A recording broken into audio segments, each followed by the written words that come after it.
Frankenstein, or the Modern Prometheus, by Mary Shelley. Volume 2, Chapter 9. The being finished speaking, and fixed his looks upon me in expectation of a reply, but I was bewildered, perplexed, and unable to arrange my ideas sufficiently to understand the full extent of his proposition. He continued, "You must create a female for me, with whom I can live in the interchange of those sympathies necessary for my being. This you alone can do, and I demand it of you, as a right which you must not refuse to concede." The latter part of his tale had kindled anew in me the anger that had died away while he narrated his peaceful life among the cottagers, and as he said this, I could no longer suppress the rage that burned within me. "I do refuse it," I replied, "and no torture shall ever extort a consent from me. You may render me the most miserable of men, but you shall never make me base in my own eyes. Shall I create another like yourself, whose joint wickedness might desolate the world? Begone! I have answered you. You may torture me, but I will never consent." "You are in the wrong," replied the fiend, "and, instead of threatening, I am content to reason with you. I am malicious because I am miserable. Am I not shunned and hated by all mankind? You, my Creator, would tear me to pieces and triumph. Remember that, and tell me why I should pity man more than he pities me. You would not call it murder if you could precipitate me into one of those ice rifts and destroy my frame, the work of your own hands. Shall I respect man when he condemns me? Let him live with me in the interchange of kindness, and instead of injury I would bestow every benefit upon him with tears of gratitude at his acceptance. But that cannot be. The human senses are insurmountable barriers to our union. Yet mine shall not be the submission of abject slavery. I will revenge my injuries. If I cannot inspire love, I will cause fear, and chiefly towards you, my arch-enemy, because, my Creator, do I swear inextinguishable hatred. Have a care, I will work at your destruction, nor finish until I desolate your heart, so that you curse the hour of your birth." A fiendish rage animated him as he said this. His face was wrinkled into contortions too horrible for human eyes to behold, but presently he calmed himself and proceeded. "I intended to reason. This passion is detrimental to me, for you do not reflect that you are the cause of its excess.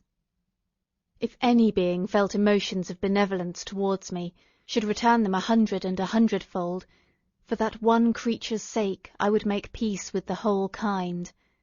But I now indulge in dreams of bliss that cannot be realized.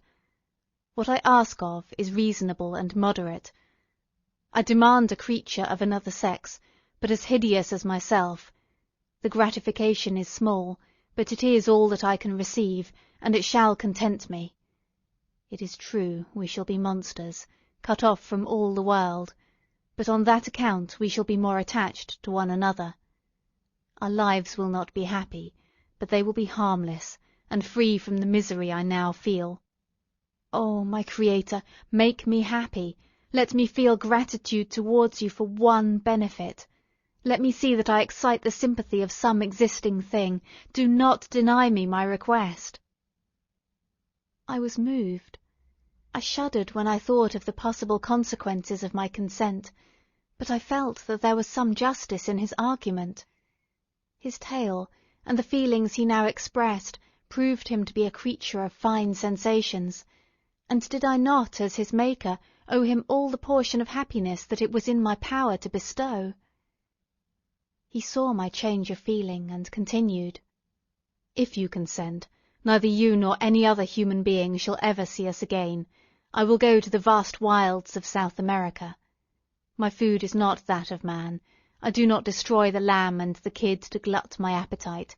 Acorns and berries afford me sufficient nourishment. My companion will be of the same nature as myself, and will be content with the same fare. We shall make our bed of dried leaves. The sun will shine on us as on man, and will ripen our food. The picture I present to you is peaceful and human, and you must feel that you could deny it only in the wantonness of power and cruelty. Pitiless as you have been towards me, I now see compassion in your eyes. Let me seize the favourable moment and persuade you to promise what I so ardently desire." "You propose," replied I, "to fly from the habitations of man, to dwell in those wilds where the beasts of the field will be your only companions. How can you, who long for the love and sympathy of man, persevere in this exile? You will return, and again seek their kindness, and you will meet with their detestation. Your evil passions will be renewed, and you will then have a companion to aid you in the task of destruction. This may not be. Cease to argue the point, for I cannot consent." "How inconstant are your feelings! But a moment ago you were moved by my representations, and why do you again harden yourself to my complaints? I swear to you, by the earth which I inhabit, and by you that made me, that with the companion you bestow I will quit the neighbourhood of man, and dwell as it may chance in the most savage of places. My evil passions will have fled, for I shall meet with sympathy. My life will flow quietly away, and in my dying moments I shall not curse my Maker." His words had a strange effect upon me. I compassionated him, and sometimes felt a wish to console him, but when I looked upon him, when I saw the filthy mass that moved and talked, my heart sickened, and my feelings were altered to those of horror and hatred. I tried to stifle these sensations. I thought that, as I could not sympathize with him, I had no right to withhold from him the small portion of happiness which was yet in my power to bestow.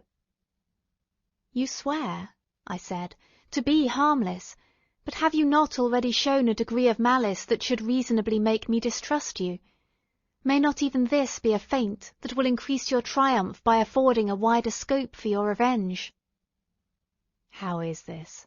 I thought I had moved your compassion, and yet you still refuse to bestow on me the only benefit that can soften my heart and render me harmless.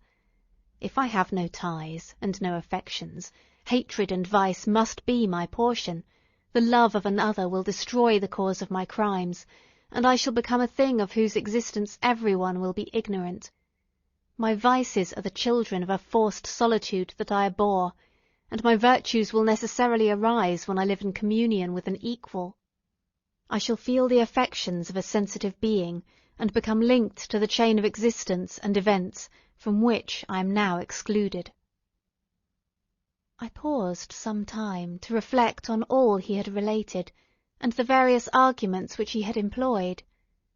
I thought of the promise of virtues which he had displayed on the opening of his existence, and the subsequent blight of all kindly feeling by the loathing and scorn which his protectors had manifested towards him. His power and threats were not omitted in my calculations. A creature who could exist in the ice caves of the glaciers, and hide himself from pursuit among the ridges of inaccessible precipices, was a being possessing faculties it would be vain to cope with. After a long pause of reflection, I concluded that the justice due both to him and my fellow creatures demanded of me that I should comply with his request. Turning to him, therefore, I said, "I consent to your demand, on your solemn oath to quit Europe for ever, and every other place in the neighbourhood of man, as soon as I shall deliver into your hands a female who will accompany you in your exile." "I swear," he cried, "by the sun and by the blue sky of heaven, that if you grant my prayer, while they exist you shall never behold me again. Depart to your home and commence your labours. I shall watch their progress with unutterable anxiety, and fear not but that when you are ready I shall appear." Saying this, he suddenly quitted me, fearful perhaps of any change in my sentiments. I saw him descend the mountain with greater speed than the flight of an eagle, and quickly lost among the undulations of the sea of ice. His tale had occupied the whole day, and the sun was upon the verge of the horizon when he departed. I knew that I ought to hasten my descent towards the valley, as I should soon be encompassed in darkness, but my heart was heavy and my steps slow. The labour of winding among the little paths of the mountains, and fixing my feet firmly as I advanced, perplexed me, occupied as I was by the emotions which the occurrences of the day had produced. Night was far advanced when I came to the half-way resting place, and seated myself beside the fountain. The stars shone at intervals, as the clouds passed from over them, the dark pines rose before me, and every here and there a broken tree lay on the ground. It was a scene of wonderful solemnity, and stirred strange thoughts within me. I wept bitterly, and clasping my hands in agony, I exclaimed, "O stars and clouds and winds, ye are all about to mock me! If ye really pity me, crush sensation and memory, let me become as naught; but if not, depart, leave me in darkness." These were wild and miserable thoughts, but I cannot describe to you how the eternal twinkling of the stars weighed upon me, and how I listened to every blast of wind as if it were a dull, ugly siroc on its way to consume me. Morning dawned before I arrived at the village of Chamounix, but my presence, so haggard and strange, hardly calmed the fears of my family, who had waited the whole night in anxious expectation of my return. The following day we returned to Geneva. The intention of my father in coming had been to divert my mind, and to restore me to my lost tranquillity, but the medicine had been fatal; and, unable to account for the excess of misery I appeared to suffer, he hastened to return home, hoping the quiet and monotony of a domestic life would by degrees alleviate my sufferings, from whatsoever cause they might spring. For myself, I was passive in all their arrangements, and the gentle affection of my beloved Elizabeth was inadequate to draw me from the depth of my despair. The promise I had made to the demon weighed upon my mind, like Dante's iron cowl on the heads of the hellish hypocrites. All pleasures of earth and sky passed before me like a dream, and that thought only had to me the reality of life. Can you wonder that sometimes a kind of insanity possessed me, or that I saw continually about me a multitude of filthy animals inflicting on me incessant torture that often extorted screams and bitter groans?